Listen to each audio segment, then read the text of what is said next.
Tiger B, inshallah usanzwe wayipremierinze muri Genzi, abantu tukibaza ngo wari wabipanze ese yamaze kujya kuri digital platforms aho ntacyo yabigitwaye wenda umuntu akaba yayaploadinga, ntago ako kantu agatekerejeho nk'umunyenge. Ari afite ngeze imbere ngira I think the excitement, the audience.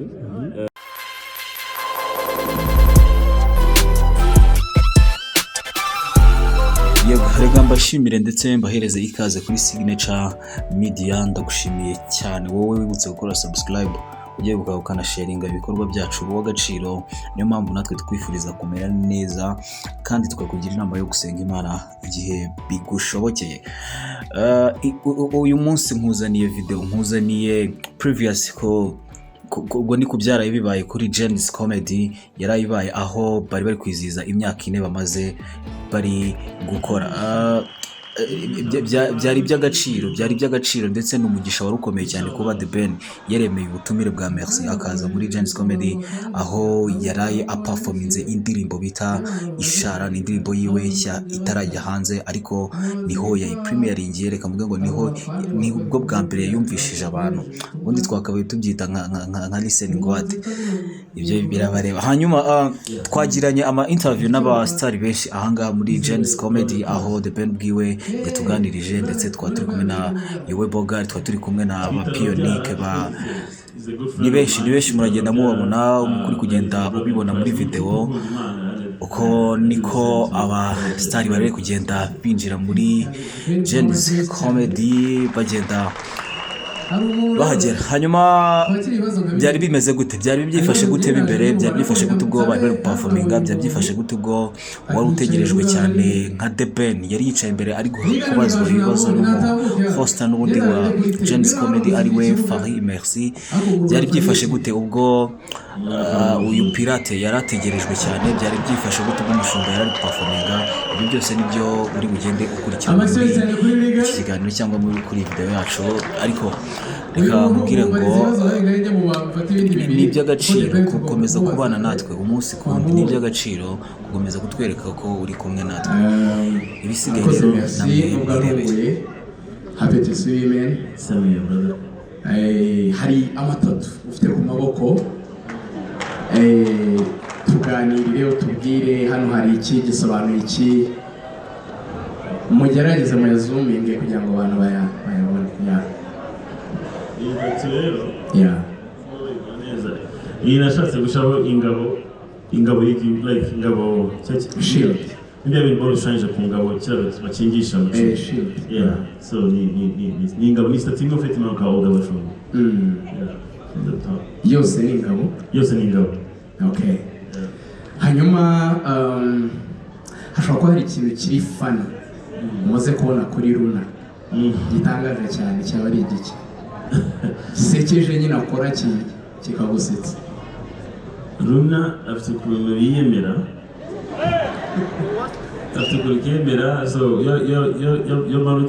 yamanutse ndikuza hasi nkamusanga arabanza hirya akanyereka nyine ko ngomba kumukora kugira ngo so rero iyo ntabikoze kuko nanjye maze kumenya, iyo jewe ndaragera muri salo nkahita wenda ngenda straight nkagera nko mu yindi. Inshallah.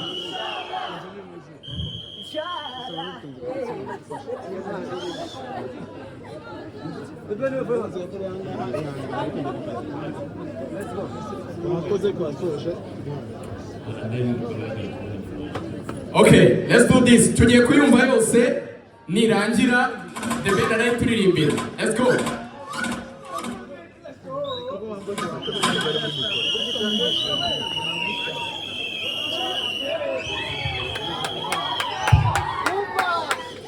You guys ready for Inshallah? Yeah.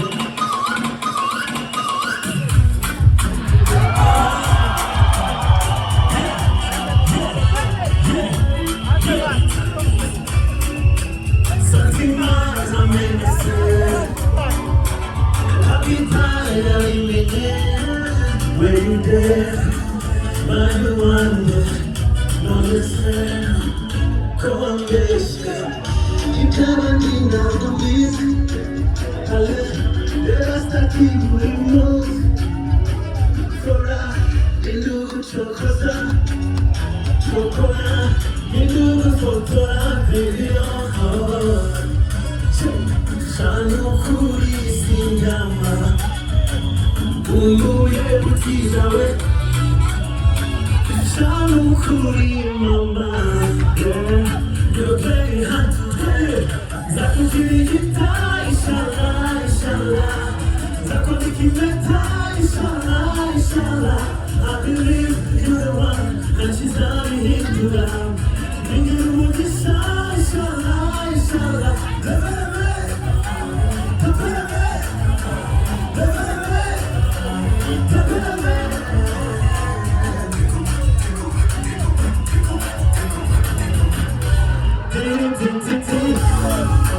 Alhamdulillah, bonye malaika akamfatireho utazigera ushabuka. Are you ready to dance?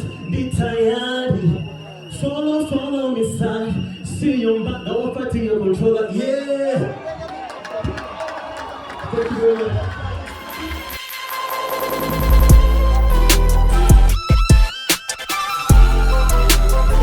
Nibyo kabisa. From family yawe uzamo barabyemeraga cyangwa hari uburyo wabishidikanya wabataye wa mwana wagiye kwiga ibyo bintu cyurimo?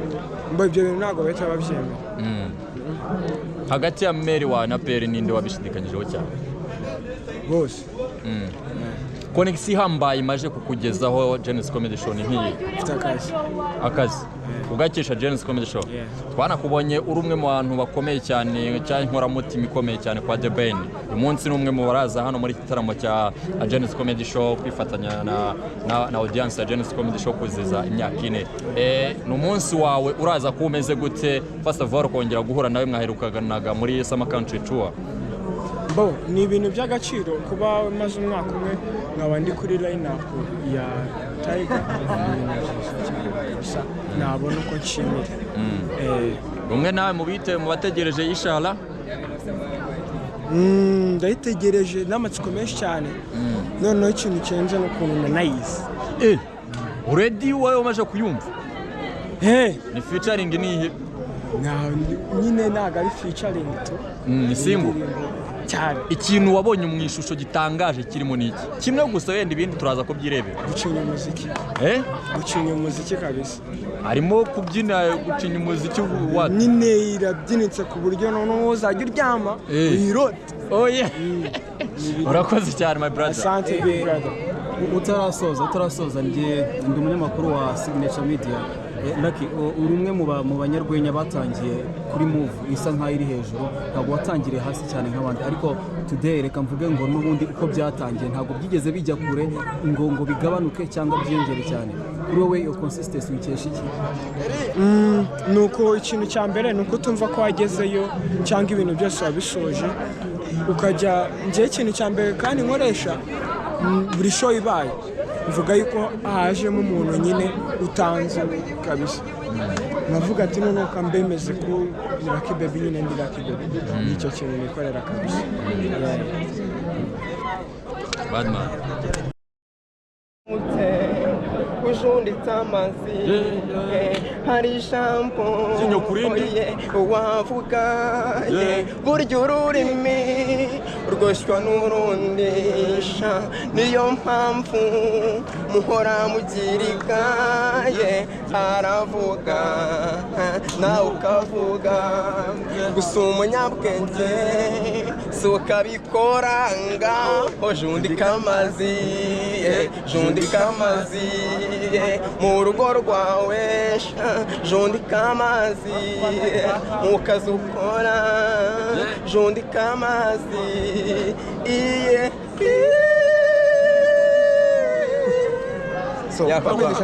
gasubiramo ako kantu jundika amazi maze no kora rero. Witwa nde? Jati Hatana papa. Witwa? Jati Hatana. None se niryo zina ry'umuhanzi uzajya ukoresha? Yego ahantu hose uzajya uvuga Jati Hatana. Ubwo bakwakira nko mu gitaramo nko muri Bikari na mbese bavuga ngo ladies Gentlemen. gentlemen gentil hatana byivugire ladies gentlemen gentil hatana uti ladies gentlemen gentil hatana subiramo ako kantu uti ladies gentlemen gentil hatana yego namwe bagabo yego none se gentil papa karame papa hari izindi ndirimbo wari usanzwe wari ufite wanditse yego nyinshi cyane kandi zitwa padi hari izo wakoze yego hari izo wakoze yego muri studio yego yijundika amazi yari nk'iyakanga ukoze muri studio yari nk'iyakanga ukoze muri studio ntabwo ari yaho niyo nikoreye ubwanjye wora nazikoreye ufite studio telefone yanjye nkoresha nta kibazo indirimbo zikorera ufite ngo wowe ufata amagambo rero ukanacurara beat n'injyana na instrumental zose muri telefone yego n'amashusho yafata ba element bagenda gakeya element uramuzi yego ndamuzi cyane narahuye ariko ndabyifuza ko dura kabisa yewana wumva muwe wamubwira nka gute nambaye ko mukunda ariko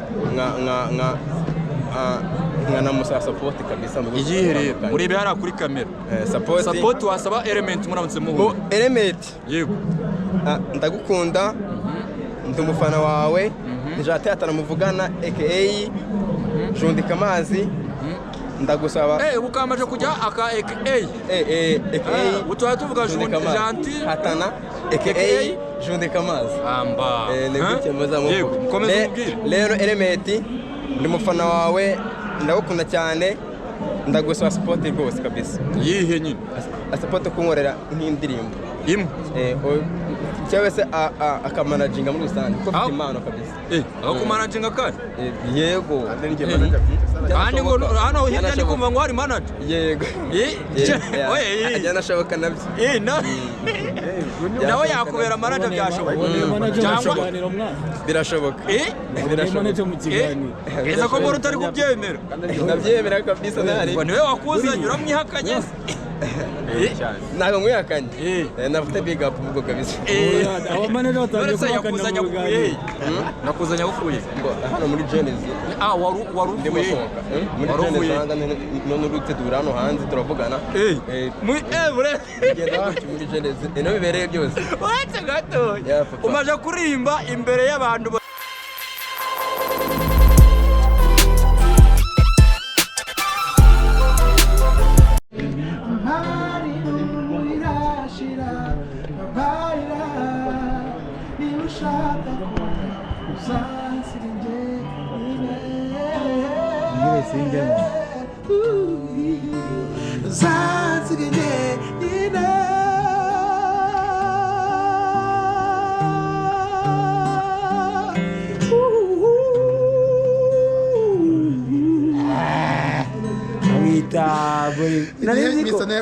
hari indirimbo ya Beni uzi kuririmba ngo tuyicurane ntabwo nzi kuririmba nyinshi ariko hari indirimbo agira ngo yanjye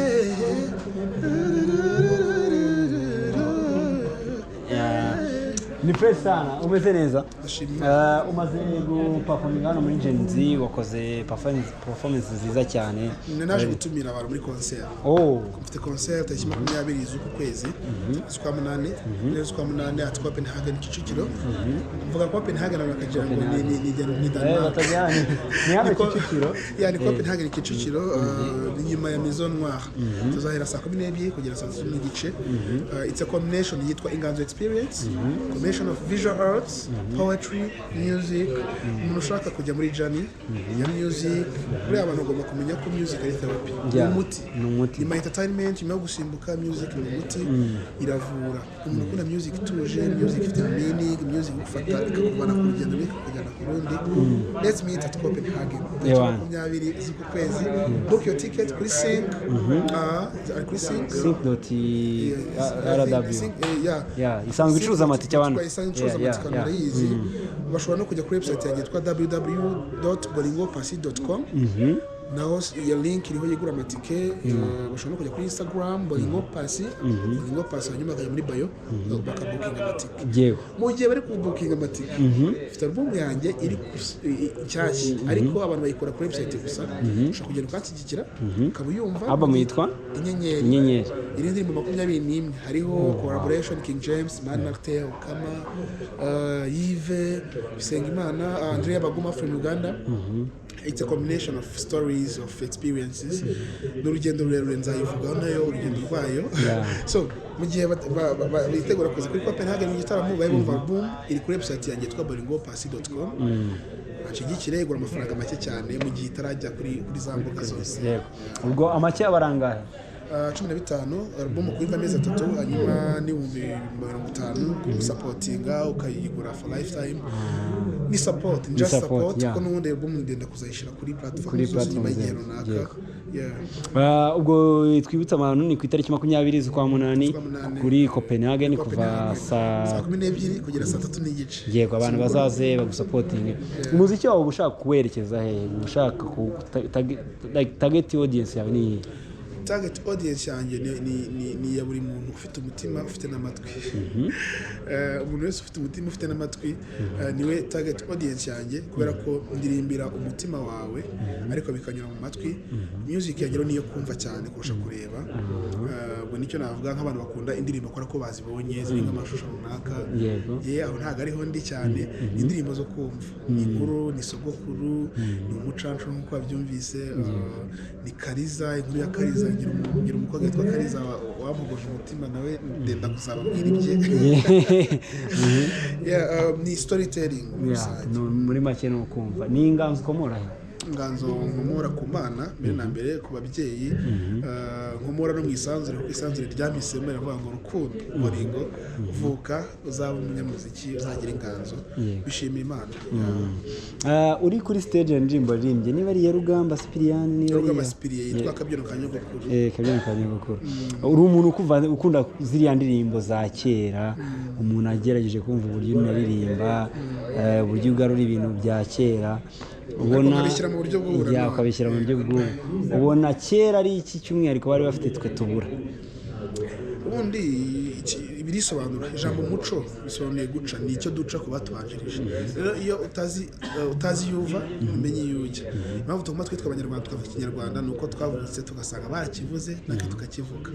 Rero iyo dutekereje back in the days ngiye nk'umunyamuziki ntekereza ku bahanzi back in the days abahanzi bacu babagaho batekerezaga bate intekerezo zabo zo kubabagaho mu buhanzi bwabo uzumvamo. Niyo nkunda Rugamba Cyprien ni umuhanzi mwiza ni umuhanzi urebera mu bihe ni umuhanzi ureba wumva ugaproject ibihe byose by'u Rwanda rwabayeho ariko ushobora kubigenderaho wubaka good future kuko ntago duhera muri past. So ni byiza ko tutibagirwa imizi yacu. Iyi ndirimbo yitwa imizi ya gitari. So iyi ndirimbo nayikuye kuri inspiration ivuga ko ntitukibagirwe aho tuva imizi yacu umuco wacu niba ukora fashion ni gutekera bambaraga noneho nyuma yo kubireba kora ibyahazaza reba hazaza nigute ibintu nabikora muri ibintu bigezweho nigute nabikora muri system.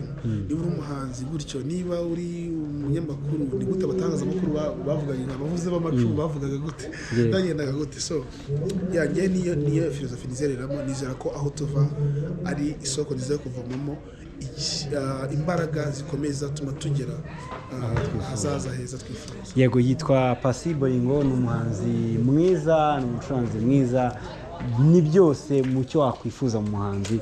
Abantu bazaze gusapotinga ku itariki 20 z'ukwa munani kuri Copenhagen ariko bagene kuri platform zawe zose bagusapotinge hanyuma ubwo babagenera ubutumwa dusoza. Ubutumwa nabagendera nuko ndi hano ku bwanyu uri kunyumva bivuze ngo ufite amatwi ukagira n'umutima narahamagawe rero ngo nzabe mpari ku bwawe. Ibihangano birahari byinshi hari stories nyinshi nshaka tuzavugaho. Yego ngewe nzaza kuri 20 nzaza hanyuma nibikunda tuzaza kuri televiziyo tuganira rwose. Ndashaka kuza no kubasura ni karibu kabisa. Thank you so much my brother.